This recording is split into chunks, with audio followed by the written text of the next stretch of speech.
Syekh Albani versus everybody. Melihat track record Syekh Al-Albani yang sering membuat kontroversi, para ulama yang hidup sezaman ataupun setelahnya banyak sekali yang ikut speak up tentang beliau. Bahkan beberapa di antaranya menjadikan bantahan-bantahan itu menjadi sebuah kitab. Di antaranya kitab-kitab berikut ini. Yang pertama, sebuah kitab berjudul Tanbihul Muslim ila Ta'adil Albani ala Sahihil Muslim. Sebagaimana kita bahas di awal, kitab ini karya seorang pakar hadis kelahiran Qahirah dan menyelesaikan studinya di Mesir bernama Syekh Dr. Mahmud Said Mamduh. Pada kitab setebal 220 halaman ini, beliau mengupas tuntas tentang hadis-hadis Imam Muslim yang dipermasalahkan oleh Syekh Al-Albani.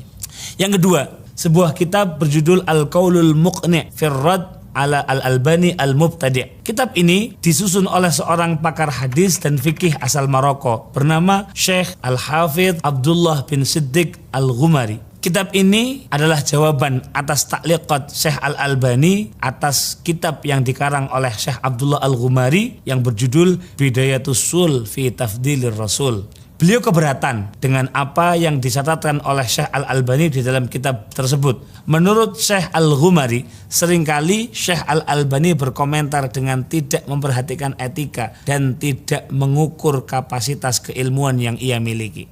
Yang ketiga, At-Tanbihat ala Risalati Al-Albani fis Salat. Kitab ini secara spesifik membahas kejanggalan kitab Sifat Salatin Nabi karya Syekh Al-Albani.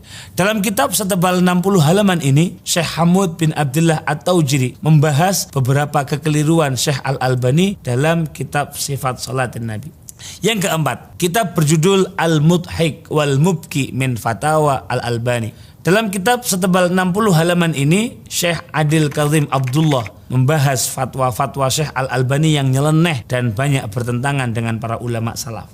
Yang kelima, kitab berjudul Ar-Radd alal Albani Al-Mubtadi'. Kitab ini juga disusun oleh Syekh Al-Hafidh Abdullah bin Siddiq Al-Ghumari. Di dalam kitab setebal 72 halaman ini, beliau memaparkan ulama-ulama yang membuat bantahan-bantahan atas Syekh Al-Albani dan juga menjelaskan beberapa masalah atau fatwa nyeleneh beliau.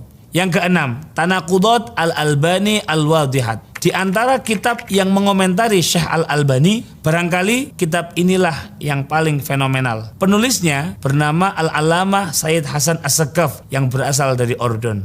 Di dalam kitab 3 jilid ini, beliau menjelaskan dengan rinci 250-an kontradiksi yang ditampilkan oleh Syekh Al-Albani, di mana Syekh Al-Albani sering menyatakan satu riwayat sebagai riwayat yang sahih, tetapi di dalam kitab yang lain beliau menyatakan riwayat ini riwayat yang lemah.